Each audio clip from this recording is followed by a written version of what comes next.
Like any significant tragedy, if you're in the middle of it, I think anybody at the Oklahoma City Murrah bombing, anybody who was closely aligned with 9/11 is changed for life. It was a defining moment, I think, for those of us at the heart of it. I don't think you ever get completely over something like that, but when somebody asks me, what's one of the darkest days of your life, well, that certainly is near the top. That year was a special year for me.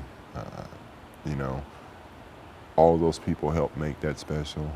So the least I can do is, you know, respect their memories, respect, you know, their families, respect, you know, the heritage that they bought into by coming to Oklahoma State and believing in Oklahoma State.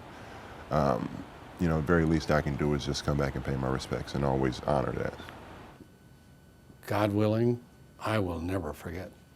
And my actions, whenever you see me in a public forum, you'll be able to look here and say, he has not forgotten. Because they were just wonderful people, just wonderful people. And it's just, I hope it never happens to you.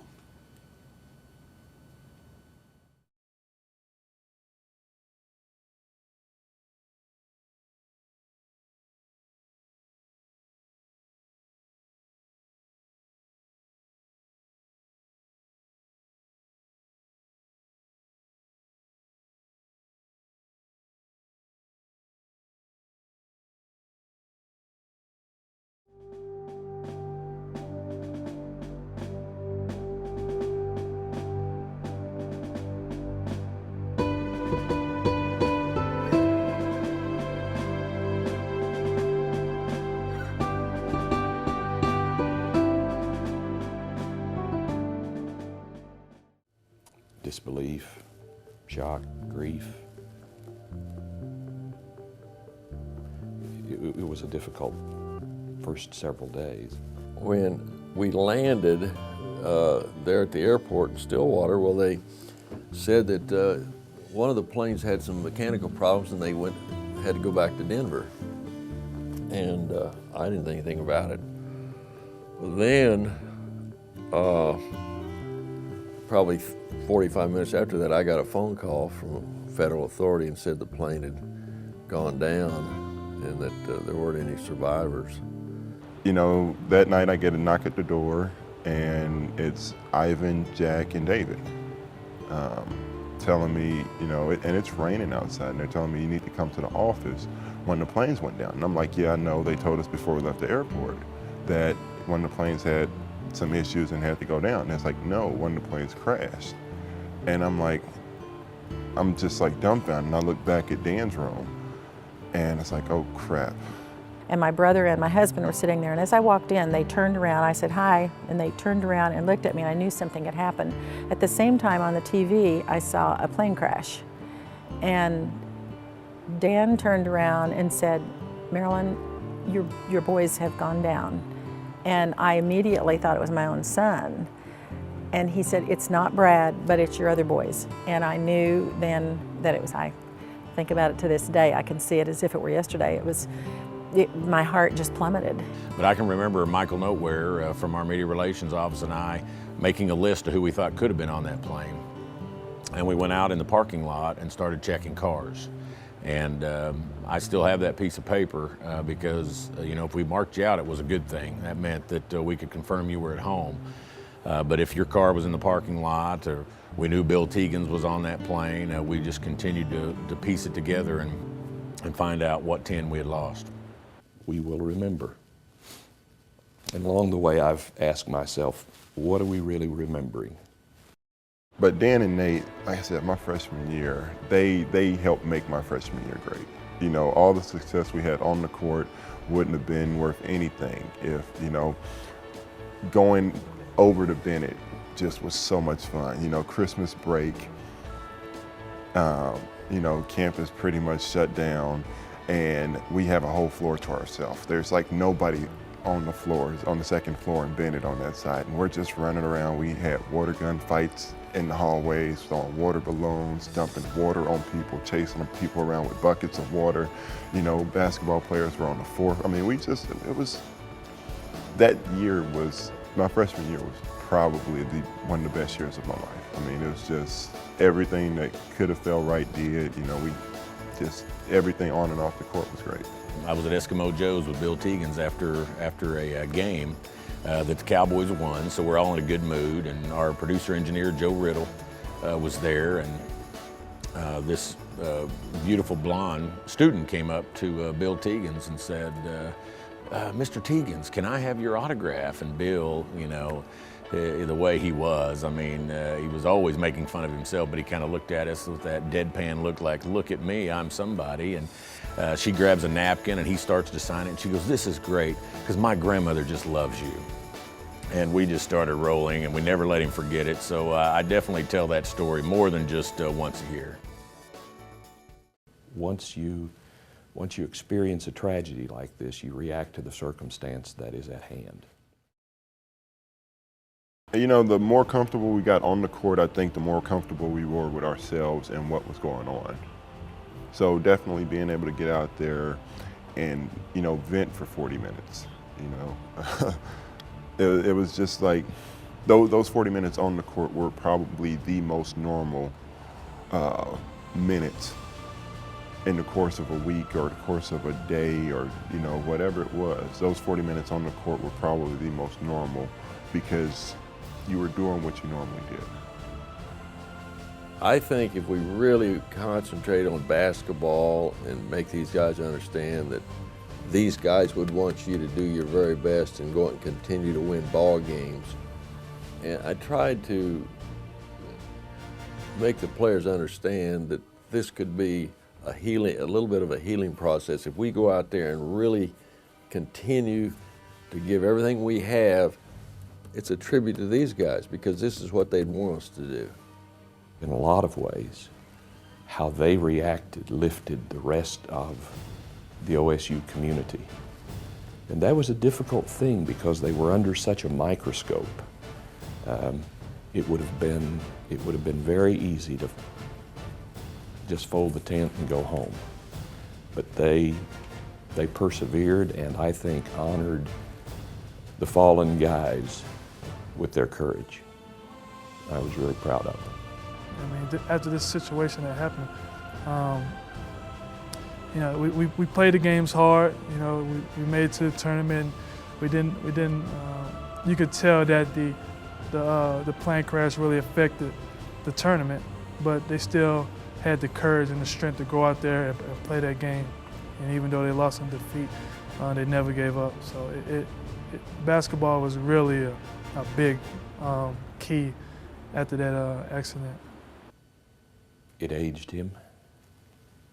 It pained him. It hurt him. I don't know how Coach Sutton did it, because he had the entire OSU family on his shoulders. You know, I kind of mentioned that I feel like he was our John Wayne through that time. You know, I mean, he had to be strong. He had to be the rock. But I think it took its toll on Coach Sutton. I mean, can you imagine having to call 10 families and say, you know, your son's not coming back, or your husband's not coming back, or your father's not coming back? I can't imagine having to do that. And he called all 10 of those families, and I think it's something that still affects him to this day. You know, the strength that he had, the reserve that he had, I don't know, Coach Sutton was a comfort. To know that, you know, we knew he cared about us, we knew he cared about those guys, and just to, you know, have him steady and, you know, never really wavering through any of it was just unbelievable. Oh gosh, you know, I can't speak for Coach. I know what I saw. I just saw inner